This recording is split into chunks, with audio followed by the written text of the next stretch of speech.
Ashama akkam jirtu barnoota keenya kutaa kan biraatii walitti deebiirra jechuudha. Har'a immoo kan walii wajjin ilaallu green screen akkamittiin qulqulleessina kan jedhu viidiyoo baay'ee gabaabduu ishee walii wajjin ilaalla jechuudha. Baay'ee salphaadha. So ayyaatan hordofan isin jira.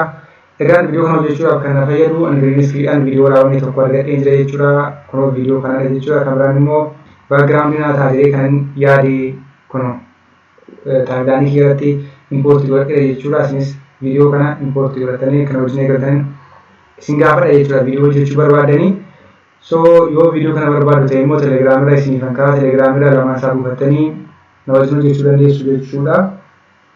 Egaan green screen qulqulleessuudhaaf kan nu fayyadu effektii keessaa dhufnee jechuudha. Effektii kan jedhu iddoo kana dhufnee arganna. Yoo effektii dhabdan garuu maal gootu window kan jedhu dhuftanii asirraa effective controls kan jedhu kana select gochuu keessan hin dagatinaa jechuudha. Yoo asirraa dhabdanii so effect si feetan maal akka jedhu kan search godha jechuudha. Altera key kan jedhuun search godha jechuudha. Erga altera key search godhee booddee viidiyoo kiyya irratti jechuudha. San background isaa qulqulleessuu barbaade irratti jechuudha. Drop kan godha. Sana booddee effect control kan jettu kanaan dhufaa jechuudha. Erga effect control kan jettu kan dhufee booddee kunoo mallattoo akka qara wayii jirti yookaan immoo key color kan jettu bukkee jechuudha. Kee kana fuudhaa jechuudha. Gaafa itti click godhu maal godhan iyyuu karsarii kiyya duuba socho'aa jirti jechuudha. Sana booddee dhufee background barbaadu sanarratti maal godha click kan godhaa jechuudha. Fakkeenyaaf control Z jedhu.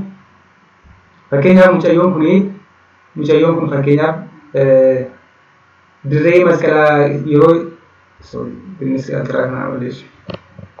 fakkeenyaaf mucayyoon kun kan isheen dudduuba ishee magariisadha. Garuu mee jennu dirree masqalaatii yookaan immoo dirree masqalaatii ta'iiwwan ta'aa turan galagala keessa gabaasaa jirti jennu. So fakkeessuu yoo barbaanne maal goona green screen fayyadamna. Green screen erga fayyadamnee booddee dirree masqalaa immoo backgroundii mucayyoo kanaa goonee finna jechuudha. So kana gochuudhaaf loojikii kana siistemii itti fayyadamuu dandeenya. Kanaaf alteraakii kana fudhatan drop asirratti godhaa. Sana booddee ishee mallattootti kanattan bu'a jechuudha. Sana booddee maal godha click kan godhee jechuudha. So imeejiin dirree masqalaa kiyya baay'ee xiqqoodha. Isa kana immoo guddisuun qabaa. Isa kanaaf imeejichattan okay godha jechuudha. Sana booddee iskeelii isaan dhufee guddisa jechuudha. Amma iddoo sanaa haguugutti. Waaw. Sana booddee maal godhee jira? Naa haguugee jira jechuudha. So viidiyoon kun amma qulqullaa'ee jira. Yoo garuu rakkoon tokko jiraate kan immoo isin qulqullaa'uuf maal gochuu dandeessu jechuudha. Iddoo kana dhuftanii jechuudha. Modify gochuudhaa fi composite kan jedhu kana alpha channel kan jedhu godha.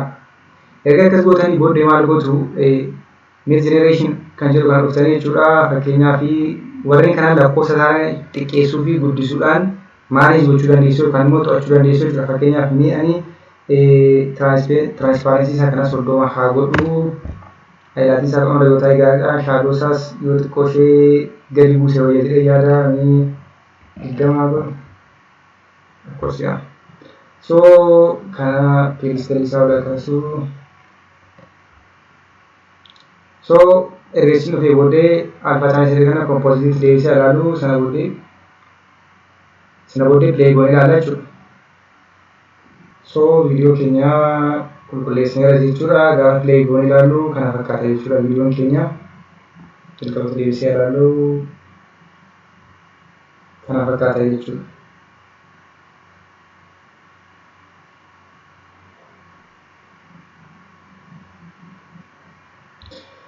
Egaan fiilmii gurguddaa dhaabbata miidiyaalee gurguddoo akkasumas immoo fiilmiiwwan hedduun isaan hojjetaman kiroomaadha jechuudha. Waa'ee kana bal'inaan yuutuubii irra sarchii gootanii argachuu dandeessu. Isinillee dhimma itti ba'uu dandeessu jechuudha. Galatooma.